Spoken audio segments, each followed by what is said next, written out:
चलिए स्टार्ट करते हैं। ऊर्जा संकट या एनर्जी क्राइसिस, ये एक ऐसा विषय है जो बहुत कम, इसके अंतर्गत आपको मटेरियल जो है वो कम मिलेगा। तो जहाँ कहीं से भी मुझे मटेरियल मिला है उसके बिहाफ पे मैं एक अच्छी कोशिश करने का प्रयास करता हूँ। तो सबसे पहले हम एनर्जी क्राइसिस का अर्थ क्या होता है कि एनर्जी क्राइसिस को हम इस प्रकार से समझ लेते हैं। पहले मैं पीछे ले जाता हूँ कि इसका अर्थ ये है कि मान लीजिए कि जैसे कि हमारे एनर्जी के सोर्सेज कौन कौन से हैं, जैसे कि ऊर्जा के जो स्रोत हैं हमारे पास कौन कौन से हैं, तो सन है, सन के अलावा हमारी विंड है, यानी जो पवन ऊर्जा है, सौर ऊर्जा है। इसके अलावा हम परंपरागत जो साधन काम में लेते हैं जैसे कि कोयला है, पेट्रोल है, डीजल है, ये हमारे एनर्जी के सोर्स है। इसके अलावा हमारे जो परमाणु पदार्थ हैं वो सारे के सारे हमारे एनर्जी के सोर्सेज हैं। लेकिन ये एनर्जी के जो सोर्सेज है वो किसी एक स्थान विशेष पर भरपूर मात्रा में नहीं मिलता है। जैसे कि भारत के अंदर अगर बात करें तो एनर्जी रिसोर्सेज हैं वो बहुत कम देखने को मिलते हैं। जब हम उच्च अक्षांशों की तरफ जाते हैं तो वहाँ पर हाइड्रो इलेक्ट्रिसिटी की काफ़ी पॉसिबिलिटीज है। अफ्रीका के अंतर्गत पॉसिबिलिटीज है, लेकिन वो उसका यूज नहीं कर पा रहा है। तो कई जैसी समस्या है, किसी के पास रिसोर्सेज है तो यूज नहीं कर पा रहा है, किसी के पास यूज कर रहा है, करने की कोई क्षमता है लेकिन रिसोर्सेज नहीं है। तो अगर ऐसा कुछ हो कि आने वाले समय में जितनी हमारी जो आवश्यकता है, जैसे जैसे हमारी जनसंख्या बढ़ रही है और उसके हिसाब से हमें बहुत ज्यादा मात्रा में एनर्जी की आवश्यकता है, तो कभी अगर ऐसा हो कि एनर्जी बिल्कुल आनी बंद हो जाए तो हम कहाँ जाएंगे, हम कैसे सरवाइव करेंगे? हम रेडियो, कूलर, टेलीविजन, हम हमारे व्हीकल्स या हमारी जो कृषि कुओं पर चलने वाली मोटर हो, रेलगाड़ी हो, हवाई जहाज हो, रेडियो, टेली आपके मोबाइल हो, ये सारे के सारे एकदम से एकदम बंद हो जाए तो कैसा हो? तो ऐसी स्थिति को बताने के लिए एनर्जी क्राइसिस को बताया गया है। तो एनर्जी क्राइसिस को एक पर्यावरण भूगोल के लिए इसलिए स्थान दिया गया है क्योंकि हम एनर्जी को प्राप्त करने के लिए हमारे रिसोर्सेज पर इतने ज्यादा डिपेंडेबल रह गए हैं, तो हम उस पर्यावरण को कहीं ना कहीं नुकसान पहुंचाने के लिए हम जिम्मेदार ठहराए जा चुके हैं। तो सबसे पहले हम बात करते हैं कि हमारी एनर्जी क्या है। तो we are running out of energy, हम ऊर्जा से काफी बाहर चल, यानी हम ऊर्जा से चल रहे हैं। हमारी हर चीजें जो है वो ऊर्जा से चलती है। तो ऊर्जा से चलाने के लिए हम शेफल का प्रयोग करते हैं, हमारे जो उद्योग है वो इस चीज से चलते हैं, हमारे जो विंड एनर्जी है वो इसी से चलती है। तो हर प्रकार से हम ऊर्जा पर डिपेंडेंट है, लेकिन हमें जरूरत है कि आने वाले समय में जब हमारी जो आवश्यकता इस प्रकार से बढ़ रही है तो हम ऊर्जा कैसे बनाएंगे। तो ऊर्जा हम दिन भर कैसे, जैसे कि हमारा जो व्हीकल, हमारा जो मकान है उसमें हम ऊर्जा प्रयोग करते हैं, हमें हीटर की आवश्यकता है, हमें व्हीकल की, हमें वैक्यूम क्लीनर, हवाई जहाज, कंप्यूटर, वॉशिंग मशीन, टेलीविजन, हर प्रकार से टोस्टर, हर वो चीज जो हम कह सकते हैं इलेक्ट्रिक से, वहां तक तो हमारे जो व्हीकल्स है वो भी अभी इलेक्ट्रिक से चलने वाले होंगे। तो आवश्यकताएं जिस प्रकार से बढ़ रही है, ऊर्जा पर भार बढ़ रहा है।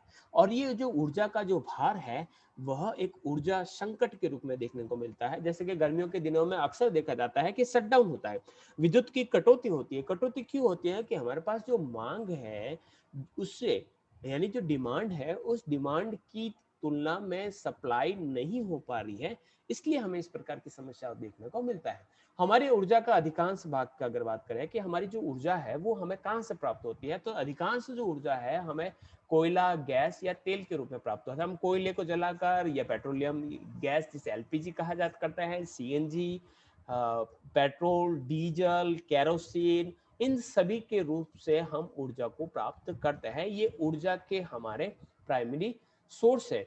और अगर हम जीवाश्म ईंधन की बात करें तो हम देखें तो हम ये जितने भी जो जीवाश्म ईंधन है ये हमारी दुनिया को प्रदूषित कर रहे हैं। हमें 30 वर्षों में लगभग 60% से अधिक ऊर्जा की आवश्यकता होगी, लेकिन अगर हम देखें तो अनुमान लगाया जाता है कि 40 सालों के अंदर जितने भी जो तेल भंडार है वो लगभग लगभग जितने भी हमारे पास होंगे उन सभी का हम उपयोग कर लेंगे। तो ऐसी स्थिति में कहा जा सकता है कि आने वाले जो 100 साल है वो हमारे लिए काफी विकट है। यानी आज से 50-60 साल के बाद अगर देखें तो पेट्रोल और डीजल जैसे जो इक्विपमेंट्स हैं वो हमें नहीं देखने को मिलेंगे, या फिर उनका उपयोग करना काफी हमारे लिए महंगा होगा।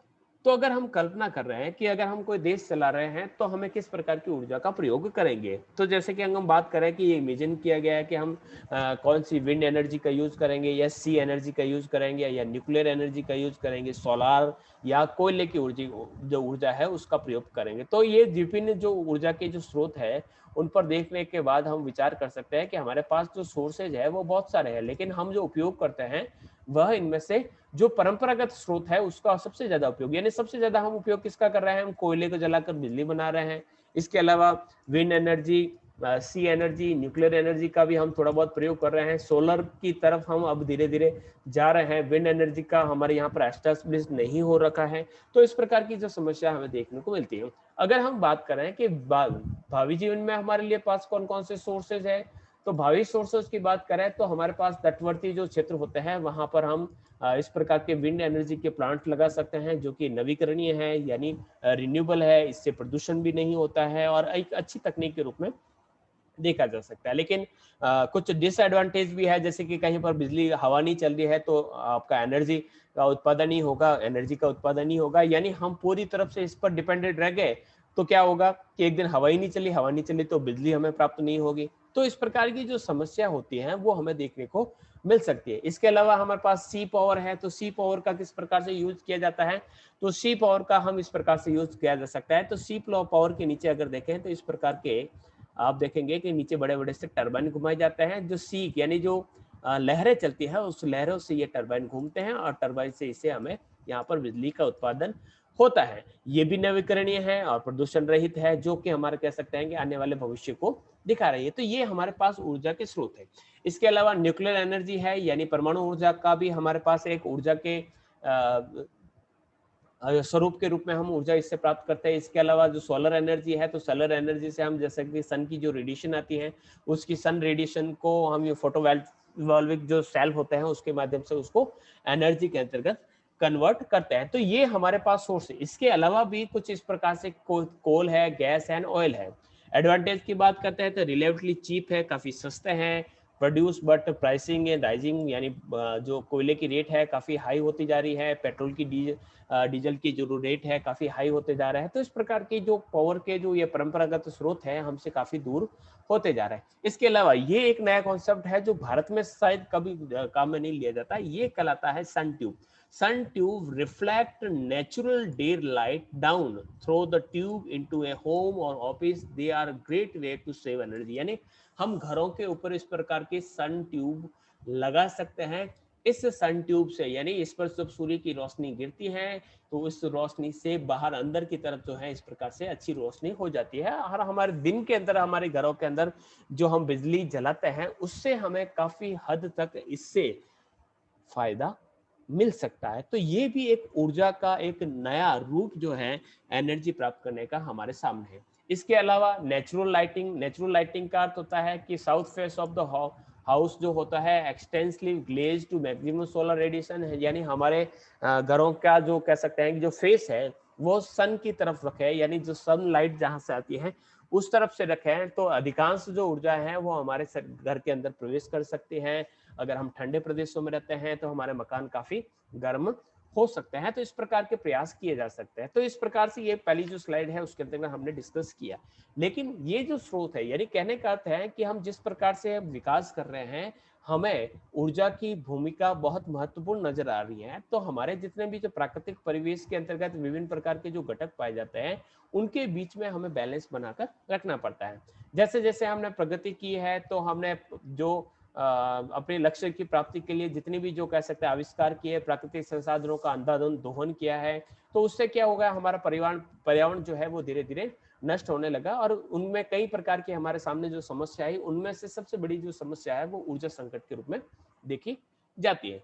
उत्पादन और आधुनिक तकनीक के आधार पर बात करें तो मानव इतिहास का जो आधुनिक युग शुरू हुआ, जैसे जैसे हमारी आवश्यकता बढ़ी है हमारी ऊर्जा की जो मांग है वो बढ़ती गई और जितनी ऊर्जा का उपयोग हम 3 से 4 हजार वर्षों में मानव समुदाय नहीं कर पाया था पिछले में, उससे कई गुना अधिक जो है वो आधुनिक जो समाज ने केवल 400 यानी 4000 सालों में भी जितनी ऊर्जा का हमने खपत नहीं की उतनी हमने 400 वर्षों के अंतर्गत कर दी।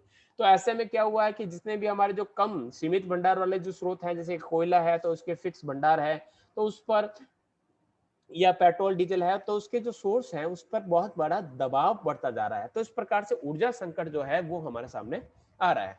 तो ऊर्जा की गैर परंपरागत स्रोतों पर अगर हम ध्यान नहीं दे रहे हैं या नहीं देंगे, तो ये धीरे धीरे ऊर्जा संकट और बढ़ता जाएगा। और हमें गैर परंपरागत जो स्रोत है, जैसे कि सोलर एनर्जी है, विंड एनर्जी है, उस पर हमें विशेष ध्यान देना होगा। आगे बढ़ते हैं कि जिस प्रकार से जल, वायु और भोजन के अभाव में कोई प्राणी जीवित नहीं रह सकता, उसी प्रकार के बिना ऊर्जा के न तो कोई गतिमान हो सकता है, न ही उसकी चेतना विद्यमान हो सकती है। अगर कहा जाता है कि इलेक्ट्रिसिटी 2 घंटे के लिए भी कट आउट हो जाती है, तो हमारी सांस निकलने लगती है कि लाइट कहाँ गई, कहाँ कब आएगी। तो ऐसी स्थिति में हम यहाँ पर उस पर डिपेंडेबल काफी हो गए। हमें नलों में पानी की टंकी भरनी है तो इलेक्ट्रिसिटी की आवश्यकता है। हमारे जो गैस की चूल्हे हैं वो भी कह सकते हैं कि ऊर्जा से चलते हैं। इसके अलावा घरों के अंदर पानी आता भी है, वो भी बूस्टर से खींच कर लाते हैं। पंखा चाहिए, टीवी चाहिए, रेफ्रिजरेटर चाहिए, आटा पीसने की चक्की चाहिए। तो ऊर्जा पर हमारी जो निर्भरता है वो काफी ज्यादा बढ़ चुकी है। तो इसी प्रकार से किसी को कार्य करने की जो क्षमता होती है वह ऊर्जा कहलाती है। तो भौतिक या जैविक दृष्टि जो तत्व है वो प्रकृति में जितने भी व्याप्त, जितनी गर्मी या उष्मा है उस या वैज्ञानिक तरीकों से इसको जैसे तैसे करके हम ऊर्जा को संग्रहित करते हैं और उसको हम ऊर्जा के नाम से जानते हैं। तो ऊर्जा जो है वो विकास की प्रक्रिया, यानी किसी क्षेत्र से किसी क्षेत्र का डेवलप होगा या नहीं होगा, ये डिपेंड करता है कि उसके पास ऊर्जा के सोर्सेज कितने हैं। कि यानी आपके पास रॉ मटेरियल है, लेकिन उस रॉ मटेरियल को उपयोगी वस्तु में बदलने के लिए आपके पास ऊर्जा नहीं है। जैसे कि उदाहरण के तौर पर मान लीजिए आपके पास गेहूं का उत्पादन हो रहा है, आप बहुत बड़ी मात्रा में गेहूं उत्पादन करते हैं, लेकिन उस गेहूं का करेंगे क्या? उसको पीसने के लिए आपको आटा चक्की का आवश्यकता है। आटा चक्की किससे चलेगी? ऊर्जा से चलेगी। उस आटे से आपको बिस्किट बनाने हैं तो सेकने के लिए माइक्रोवेव ओवन चाहिए या विभिन्न प्रकार की भट्टियों का प्रयोग करना है, वो ऊर्जा से चलेगी। तो इस प्रकार से प्रत्यक्ष या अप्रत्यक्ष तौर पर ये जो कारक है यानी ऊर्जा जो है वो हमें प्रभावित करती है। इसके अलावा इस क्रिया के पर्यावरण पर हम प्रतिकूल प्रभाव डाल रहे हैं और प्रतिकूल जो प्रभाव पड़ रहे हैं उसकी तुलना में मानव के जीवन स्तर को उन्नत करने में ऊर्जा की भूमिका बहुत ज्यादा महत्वपूर्ण है। यानी हम भूल जाते हैं कि पर्यावरण तो क्या है। अब कोयला जैसे कि बिजली का उपयोग करते हैं हुए हम कभी नहीं सोचते हैं कि ये जो ऊर्जा का हम उपयोग कर रहे हैं, इलेक्ट्रिसिटी का यूज कर रहे हैं, वो कोयले को जलाकर प्राप्त किए हैं। कभी सोचते हैं, कभी नहीं सोचते हैं। तो अगर कोयला जलाकर हमें तो बिजली चाहिए भाई, कहाँ से भी लेके आओ। तो जो प्रतिकूल प्रभावों के बावजूद भी मानव जो है इस ऊर्जा की खपत बढ़ाता जाता है। यानी पेट्रोल और डीजल पर्यावरण को प्रदूषित करते हैं, तो इसका अर्थ ये सभी मानवों को पता है, लेकिन ये कभी सोचता नहीं है कि हम पेट्रोल और डीजल को जलाएंगे तो पर्यावरण प्रदूषित होगा। यानी पता होते हुए भी आवश्यकताएं जो है मनुष्य की वो उस पर भारी पड़ती है और वह इस प्रकार की जो आवश्यकताओं की पूर्ति करने के लिए पर्यावरण पर क्या संकट आता है उसका कभी वो विचार नहीं करता है।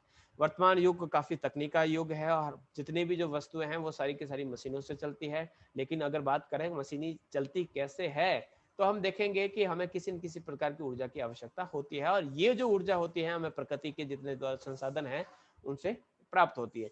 तो पृथ्वी पर जो ऊर्जा मिलती है उसके अंतर्गत मुख्य रूप से खनिज संसाधन है, कोयला, पेट्रोलियम, प्राकृतिक गैस, भौतिक क्रियाओं के अंतर्गत ज्वार भाटा, पवन, सौर ऊर्जा इत्यादि को इसके अंदर शामिल किया जा सकता है। तो मानव समाज परंपरागत और गैर परंपरागत दोनों ही प्रकार के जो स्रोत है उससे ऊर्जा प्राप्त करता है। परंपरागत स्रोतों की बात करें तो परंपरागत स्रोत वो होते हैं जिनके भंडार एक दिन समाप्त होना है। जैसे पेट्रोल और डीजल कैसा है, एक पानी की टंकी के समान है। पानी का जो टंकी है उसके अंदर अगर नल को अगर हमने ज्यादा खोल दिया तो नल पानी जल्दी खत्म हो जाएगा। धीरे धीरे बूंद बूंद उपयोग किया तो पानी जो है लंबे समय तक चलेगा। तो इसके ये जो संसाधन होता है इनको अनवीकरणीय कहता है, यानी नॉन रिन्यूएबल है, यानी इसको वापस नहीं बना सकते। यानी क्या पेट्रोल और डीजल बनने में करोड़ों वर्ष लगता है और इतना इंतजार मनुष्य कहाँ करने वाला। तो जितने भी कर सकते हैं कि जैसे कि बायोमास, सूखे कार्बनिक पदार्थ है, जीवाश्म ईंधन है, परमाणु ऊर्जा है, इसका प्रयोग हम करके इसके ऊपर निर्भरता है उसको कम किया जा सकता है। गैर परंपरागत की बात करते हैं तो ये नवीकरणीय यानी रिन्यूएबल है। रिन्यूएबल का अर्थ होता है कि एक बार उपयोग कर लीजिए, उपयोग करने के बाद उसको कह सकते हैं कि वापस रीजनरेट कर लीजिए, जितना आपको चाहिए उतना आप बना सकते हैं, रिन्यूएबल है। तो इस प्रकार के जो संसाधन होते हैं इनको अलग रखा जाता है। और रिन्यूएबल की बात करें तो उसके अंदर आपके पवन ऊर्जा है, कितनी खर्च करो कोई फर्क नहीं पड़ता, हवा है क्या नष्ट होनी ही है, कोई मात्रा में कमी नहीं होनी है, वापिस आप बार बार यूज करो। समुद्र से लहरें बराबर बराबर चलती रहेगी, कभी खत्म नहीं होने वाली। भूमि के अंदर जो तापमान है वो निरंतर है, उससे ऊर्जा प्राप्त की जा सकती है। सूर्य का प्रकाश बंद नहीं होगा।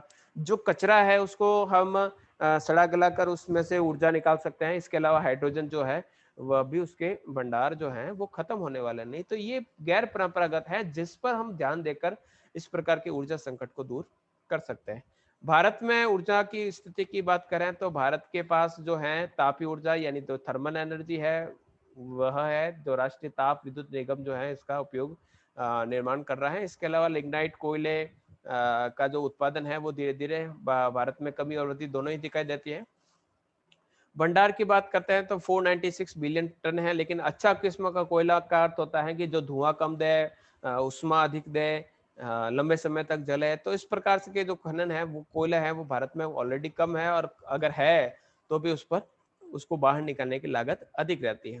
प्राकृतिक गैस के भी कुछ ऐसे ही हाल है, उतार चढ़ाव देखने को मिलते हैं। भंडार जो है 4090 मिलियन क्यूबिक मीटर है, और इसके अंदर गैल GAIL ये जो है संस्था है वह सराहनीय कार्य कर रही है। इसके अलावा भारत के अंदर जल विद्युत की संभावना है, बहुत बड़ी बड़ी नदियां हैं, लेकिन विद्युत विकास की जो गति है काफी धीमी है। 44वीं जो पंचवर्षीय ये थोड़ा सा 14वीं है, 14वीं पंचवर्षीय में जल विद्युत उत्पादन का जो लक्ष्य था वो 45,627 था, कि तो उत्पादन जो था वो काफी कम था, लगभग 8,237 मेगावाट रहा, यानी केवल 53% जो है वो हमें प्राप्त हुआ। यूरेनियम भी हमारे यहाँ पर कम है। तो इस प्रकार की कह सकते हैं कि भारत की जो स्थिति है वो काफी खराब है।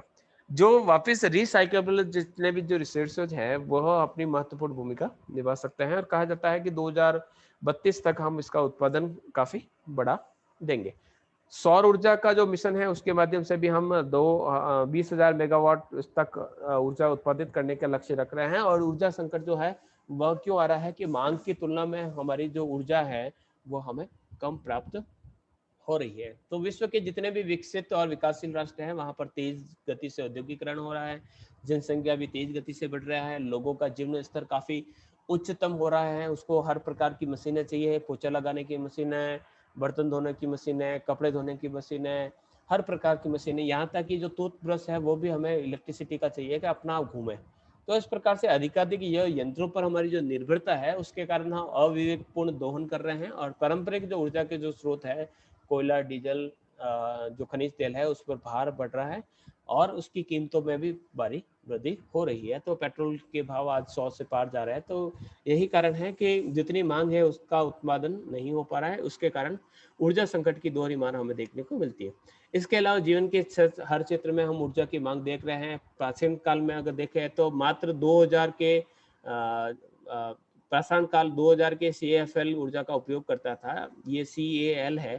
तो यानी ये ऊर्जा की खपत की बात बता रहा है कि प्राचीन समय में। आधुनिक काल की अगर बात करें तो 2,03,000 के CL का प्रतिदिन उत्पन्न गया, यानी आप देख सकते हैं 2 लाख गुना CL जो है वो उत्पादन कैलोरी जो है वो हम यूज करते हैं। तो प्रति व्यक्ति जो कैलोरी की जो खपत है वो भी तय करती है कि उस देश का विकास स्तर किस प्रकार का है। यानी अगर हम प्रति व्यक्ति कैलोरी ऊर्जा का उपयोग कितना, यानी हमारे यहाँ पर देश में प्रति व्यक्ति ऊर्जा का उपयोग कितने कैलोरी प्रति व्यक्ति प्रतिदिन प्रति वर्ष किया जाता है, तो उसके आधार पर उस देश की आर्थिक प्रगति का पता चलता है। यानी जो जितनी ज्यादा ऊर्जा का उपयोग करेगा तो वो उतना ही संपन्न माना जाएगा। तो विश्व की जो जितनी भी ऊर्जा की खपत है उसमें भाग का अगर भारत का भाग देखें तो 4.5% है, जबकि विश्व की टोटल जनसंख्या का लगभग 5% भारत के अंदर बसा हुआ है। विश्व जनसंख्या का 5% नहीं है, ये जनसंख्या का लगभग मिसप्रिंट हो रहा है, लगभग 17% जनसंख्या यहाँ पर निवास करती है। भारत में स्वतंत्रता के बाद ऊर्जा की मांग बढ़ी है और धीरे धीरे कोयलों की और हर प्रकार से मांग बढ़ी है। अब ऊर्जा संकट किस प्रकार से प्रभावित करता है, तो पेट्रोलियम पदार्थों का हमें आयात करना पड़ता है, उससे हमारी अर्थव्यवस्था पर आर्थिक बोझ पड़ता है। पेट्रोल के आयात पर अगर कुल बात करें तो वर्ष ये आपके मिसप्रिंट हो गया, 1977 की बात करें तो पेट्रोल के आयात पर कुल निर्यात लगभग आय के जितना था उसका 8.9% खर्च हुआ था।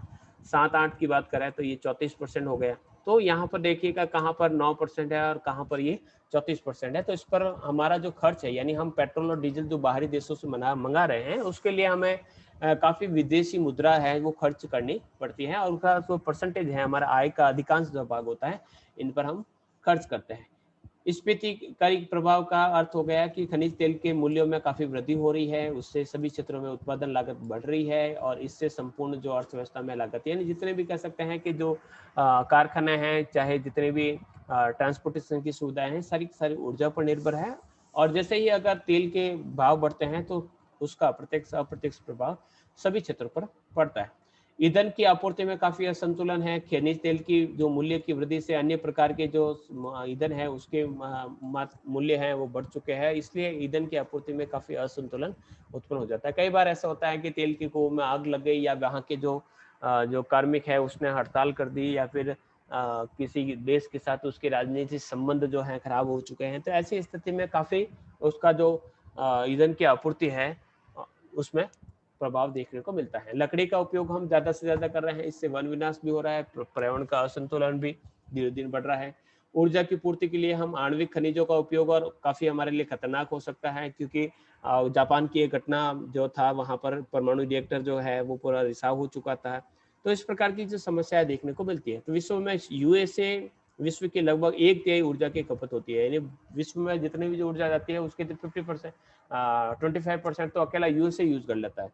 विश्व खाद्य एवं कृषि संगठन के अनुसार विकासशील देशों में ईंधन का लगभग 60% का जो स्रोत है वो लकड़ी है। हम आज भी लकड़ी पर निर्भर है। इथोपिया, नेपाल में 90% निर्भर लकड़ी पर है, यानी लकड़ी का ही उपयोग करके हम ईंधन की आवश्यकताओं की पूर्ति करते हैं। तो इस प्रकार से घटते वन और बढ़ती जो जनसंख्या है उससे हमारा ऊर्जा संकट है वो भयंकर रूप धारण कर लिया है। 2030 के बाद पारंपरिक ऊर्जा के जो स्रोत है उसमें कोयला और गैस भी उपलब्ध होंगे, यानी पेट्रोल डीजल वगैरह सारे के सारे खत्म हो गए। और इसका क्या प्रभाव होगा, जितने भी हमारे जो ट्रक है, हमारी जितनी भी बसें हैं, वो सारी सारी हो सकता है कि आपको बंद देखने को मिलेंगे। प्रदूषण काफी बढ़ सकता है, जिसमें मानव के स्वास्थ्य बचाने के लिए हमें राष्ट्रीय आय का काफी ज्यादा जो भाग है वो खर्च करना पड़ सकता है। विकासशील देशों का विकास अवरुद्ध होगा, राष्ट्रीय आय के अंदर कमी होगी, महंगे ऊर्जा स्रोतों का हमें क्रय करना पड़ेगा। जैसे कि हम यूरेनियम की बात करते हैं, तो यूरेनियम आज भी हम कह सकते हैं कि फ्रांस से आयात करते हैं या कनाडा से आयात करते हैं, तो हमें एक काफी बड़ी मात्रा में वहां पर पे करना पड़ता है, उसके बाद ये हमें यूरेनियम देते हैं। तो इस प्रकार की जो समस्या है वो देखने को मिल सकती है। तो ये आपके ऊर्जा संकट को आप इस प्रकार से समझ सकते हैं। ऊर्जा संकट का समाधान क्या हो सकता है, जो पुनः उत्पादनीय जो संसाधन यानी रिन्यूएबल जो रिसोर्सेज है उसका प्रयोग किया जा सकता है। सौर ऊर्जा है, पवन ऊर्जा है, बायोमास एनर्जी है, जल विद्युत जो परियोजनाएं जो छोटी छोटी हैं उसका, क्योंकि जल भी कह सकते हैं नष्ट नहीं होने वाले, पवन है, सौर है, ये कभी नष्ट होने वाले संसाधन नहीं है। और जितने भी जो दूरस्थ जो क्षेत्र हैं वहां पर परंपरागत ग्रिड व्यवस्था से बिजली आपूर्ति काफी महंगी साबित होती है, और वहां पर पुनः उत्पादनीय संसाधनों से जुड़ा जा सकता है। यानी जहां जो क्षेत्र जल विद्युत से काफी दूर वाले क्षेत्र हैं तो वहां पर बिजली पहुंचाने की अपेक्षा हम वहां पर दूसरे जो रिसोर्सेज है उसका यूज वहां पर कर सकते हैं, यानी सोलार की तरफ जा सकते हैं या विंड एनर्जी की तरफ जा सकते हैं। जो रिसाइकल या रीजनरेट किए जाने वाले जो संसाधन है उनका उन पे लिए जो आपको अनुदान दिया जाता है, तो जो सब्सिडी दी जाती है उसका पूर्ण उपयोग किया जा सकता है। कई बार कह सकते हैं कि आप सब्सिडी, अब मुझे सोलार लगाना है तो सोलर पर अगर मुझे अच्छी सब्सिडी मिल रही है तो मैं सोलार की तरफ जाऊंगा, मैं इस प्रकार की जो विद्युत है उसका उपयोग नहीं करूंगा। इसके अलावा स्वीकृत योजनाओं और लागत और लक्ष्य की दृष्टि से मूल्यांकन होना चाहिए, यानी सरकार की तरफ से भी ये प्रयास किया जा सकता है कि जितनी भी जो योजनाएं चली जा रही हैं वो बढ़िया तरीके से उसकी मॉनिटरिंग हो और सही तरीके से जल्दी ये पूरी हो। पर्यावरण वन मंत्रालय से शीघ्र अनुमति मिल जाए, कर्मचारी अच्छे हो, क्योंकि अगर मान लीजिए कोई पावर प्लांट है और पावर प्लांट में कर्मचारी सही नहीं है तो किसी प्रकार से वो प्लांट ठप हो सकता है, उसकी कार्यप्रणाली रुक सकती है, तो एनर्जी पूरी की पूरी ठप हो सकती है। यानी ऐसा हो कि भारत के पूरे पूरे जितने भी जो एनर्जी की जो लाइन है वो एकदम ठप हो गई, तो भारत एकदम अंधेरे में छा जाएगा। तो ऐसी स्थिति से बचने के लिए हमारे पास कुशल श्रमिक हो जो हड़ताल नहीं करें, अपने काम में मन लगाकर ध्यान रखें, तो इस प्रकार के प्रयास कर सकते हैं। इसके अलावा जो गैर परंपरागत स्रोत है उसका विकास किया जा सकता है, उसका अधिक से अधिक उपयोग किया जा सकता है। कृषि और घरेलू क्षेत्र में कम से कम 30% की उपज की बचत की जाती है। यानी सबसे ज्यादा ऊर्जा की जो हम खपत करते हैं या फिर तो कृषि क्षेत्र में करते हैं या घरेलू क्षेत्र में की जाती है। बिजली चोरी को रोक सकते हैं। ऊर्जा के लिए दीर्घकालीन, मध्यकालीन और अल्पकालीन व्यू रचना की आवश्यकता की जा सकती है। नवीकरण के जो संसाधन है उनका प्रयोग किया जा सकता है। ऊर्जा की बचत की जा सकती है। यानी ऊर्जा की बचत करके हम ऊर्जा का उत्पादन कर सकते हैं और आम जनता में ऊर्जा के प्रति, बचत के प्रति जागरूकता उत्पादन कर सकते हैं। तो इस प्रकार से हम ऊर्जा संकट से जो है छुटकारा पा सकते हैं। तो पूरे मोटे तौर पर हम इस प्रकार से कह सकते हैं कि ऊर्जा संकट क्या है। ऊर्जा संकट का अर्थ ये हुआ कि जिस प्रकार से हमारी जो डिपेंडेंसी है, अगर सार के रूप में देखें कि ये क्या है, तो सार के रूप में हम इस प्रकार से देख सकते हैं कि ऊर्जा संकट क्या है। ऊर्जा संकट का यह है कि हमारी जो निर्भरता है वह इन संसाधनों पर काफी अधिक, यानी जो प्राकृतिक रूप से हमें जो ऊर्जा प्राप्त होती है या हमारे जो परंपरागत जो स्रोत है उस पर हमारी निर्भरता इतनी अधिक बढ़ चुकी है कि हम नए स्रोतों की तरफ नहीं जा रहे हैं। तो इसका फल क्या होगा कि आने वाले समय में ऊर्जा का संकट का सामना करना पड़ सकता है। तो ऊर्जा के संकट पर हम 2-3 ऊर्जा के सोर्सेज की बात करते हैं। देखिएगा, एक तो है कोयला। अब कोयले की खदान जो है उसके अंदर पानी भर गया या कोयले की आपूर्ति बंद हो जाती है, तो भारत में जितना भी जो उत्पादन होता है बिजली का, मुख्य रूप से वहां पर कोल, ये थर्मल एनर्जी से प्राप्त होती है, वो पूरा का पूरा डिस्टर्ब हो जाएगा और ऐसी स्थिति में हमारे यहाँ पर बिजली संकट होगा। बिजली संकट आ गया तो कारखाने नहीं चलेंगे, हमारे फैक्ट्री नहीं चलेंगे, स्कूल कॉलेज नहीं चलेंगे, घर पर भी हमारा जो कार्य है वो बाधित होगा। इसके अलावा पेट्रोल और डीजल की बात करते हैं, तो पेट्रोल और डीजल जो है उसके जो स्रोत हैं, हमारे पास जितने स्रोत हैं जैसे कि ऑफशोर और इनसोर्स, जितने भी अपतटीय और अभितटीय जितने भी जो सोर्स है पेट्रोल और डीजल के, वो इतने नहीं है कि भारत की जितनी भी आवश्यकता है उन आवश्यकताओं को हम पूरा कर पाए। तो हमारी जो निर्भरता है वो संयुक्त राज्य अमेरिका पर है, वेनेजुला पर है, या इराक ईरान पर है, सऊदी अरब पर है, तो इन पर हमारी काफी निर्भरता है। तो मान लीजिए इनके साथ हमारे कोई संबंध बिगड़ जाता है, जैसे कि हम चाइना की तरफ जाते हैं तो अमेरिका नाराज हो जाता है, हम रशिया की तरफ जाते हैं तो अमेरिका नाराज होता है, अमेरिका के साथ जुड़ते हैं तो रशिया जर्मनी ये नाराज हो सकता है। तो इस प्रकार से राजनीतिक जो संबंध है वो भी कभी कभी खराब हो सकते हैं और ऐसी स्थिति में हमारा जो तेल का आयात है वो रुक सकता है। तो ऐसी स्थिति में हमारे यहाँ पर ऊर्जा संकट, मान लीजिए एकदम पेट्रोल और डीजल बाहर से आना ही बंद हो गया, तो ऐसी स्थिति में क्या होगा। तो हम कल्पना नहीं कर सकते हैं कि हमारे सामने कौन सी बड़ी बड़ी समस्या अभी वर्तमान में आनी है। जैसे कि अभी एक संकट के रूप में हम ऑक्सीजन का संकट देख रहे हैं, तो आने वाले समय में हमें जल का संकट देखने को मिल सकता है। ऑक्सीजन का संकट का क्या है कि हवा में ऑक्सीजन नहीं है, ऑक्सीजन नहीं मिल रही है तो बोतल बंद, हम ऑक्सीजन तो फ्री का माल है, फ्री का माल भी नहीं हमें नहीं मिल रहा है। तो ऐसी स्थिति में कई ऐसी समस्याओं को देखने को मिल सकती है। उसमें से ऊर्जा का जो संकट है वो हमें देखने को मिलता है। इसके दो ही कार्य हो सकते हैं, या फिर तो अपने आप को हम प्राचीन समय की ओर लेके जाएं, हम अपने आप को हैबिचुअल बनाएं, ऊर्जा पर हमारी निर्भरता को कम करें, या फिर नए सोर्स ढूंढने की कोशिश में हमें लग जाना चाहिए, ताकि इस प्रकार के जो एनर्जी क्राइसिस जो है उसका सामना हमें नहीं करना पड़े। तो ये पूरा का पूरा आपके ऊर्जा संकट से संबंधित कॉन्सेप्ट था। आशा करता हूँ आपको समझ में आया होगा।